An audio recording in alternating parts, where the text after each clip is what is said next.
The Autodromo Jose Carlos Pace circuit always seems to throw up a surprise in F1. Very rarely do we have a dull race around this tight, twisty track that rises and falls on the outskirts of Sao Paulo. Hooking up a competitive lap around here can be difficult, but hopefully with our handy guide mixed with Veloce James's hot lap, you'll be on your way to the top of those timesheets. Without any further ado, let's get the carnival started.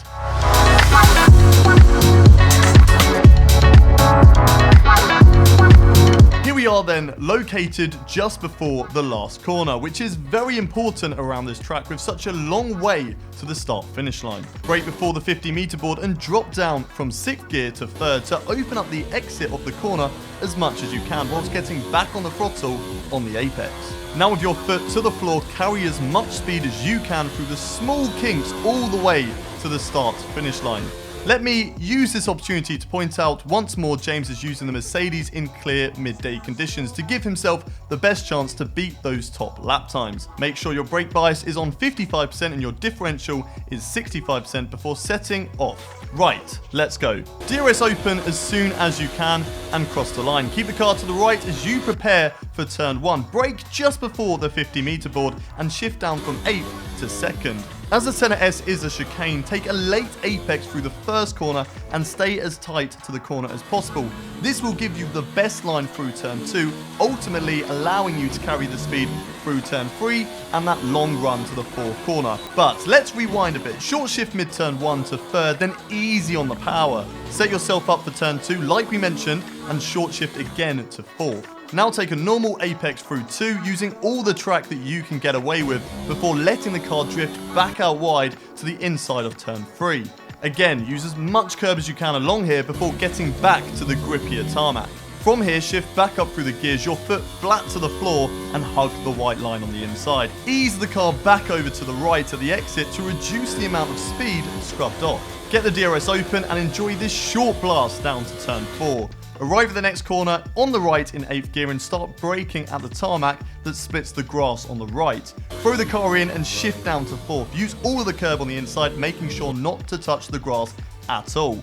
Let the car be spat back out to the right of the track once more as you get on the power, again abusing the curbs around here. Turn 5 is an easy flat left. Just make sure you take a normal racing line through it, tight on apex and wide at exit, but don't run too wide here. Another short blast on this straight before the high-speed Ferradura corner. To attack this corner as quickly as the pros do, get the car to the left of the track. Then after the 50-meter board, brake hard, but for less than a second.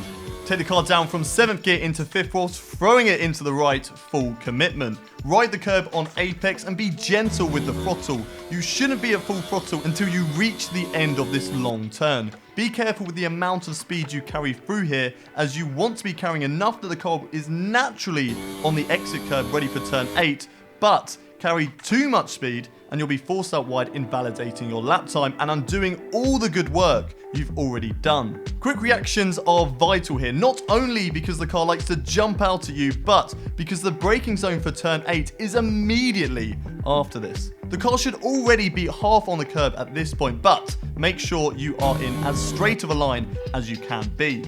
Keep the car in 5th right up to the braking zone, which can be tricky to point out, but try to use the last advertisement board on the left as a good reference. Hard on the brakes here, taking the car down to 2nd gear. Ride the apex curve as much as the track limits allow before gradually getting back on the power. Despite the next corner being a long tight left, don't worry about keeping it to the right to set it up. The nature of this track will help you carry the speed through the corner to allow the car to shoot to the left of the track on exit.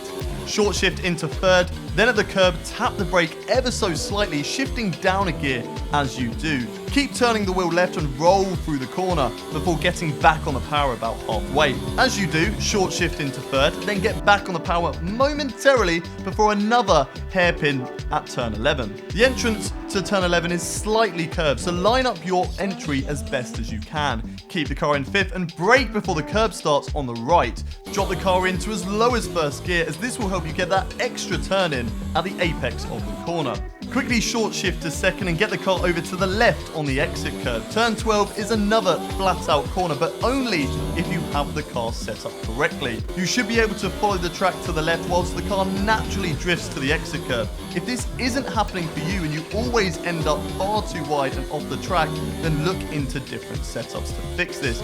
Unless, of course, you are playing F1 2010, in which case, run as wide as you want here. The game won't even give you a slap on the wrist, so just do whatever you want. But let's get back to modern day, and only one more proper corner to go. Arrive at the final corner, full throttle, and in 7th gear. Brake hard at the 100-meter board, shifting down the gears till you reach 3rd. Make sure not to touch the inside curb here, as it is slightly raised, resulting in the car being unsettled, thus losing you speed on the long start-finish straight. Avoid the exit curb here too, as you'll only lose traction out of the corner. Now foot down to the floor, all the way until the end of the lap. Despite its turn 14 and 15 being more of kinks than corners, we can still lose time here. Run over all of the curbs at turn 14, then shortly after open up DRS as soon as it's available. Hug the runoff area that separates the pit lane and the main straight before keeping the car as tight to the pit walls as you possibly can, completing a lap around this incredible circuit. If you think that you can beat James's world record lap around the Brazilian GP, then why not have a go yourself? Let us know your lap times in the comment section below, and if you didn't set a time to rival James, then we still want to know how much you improved with our tips. Setups for this track and all tracks on the calendar will be over on James's channel. And finally, if you enjoyed this video, subscribe to the Veloce Esports YouTube channel for more tips and tricks on F1 2019. But until the next video, I've been Haydon from Veloce, and we will see you very soon.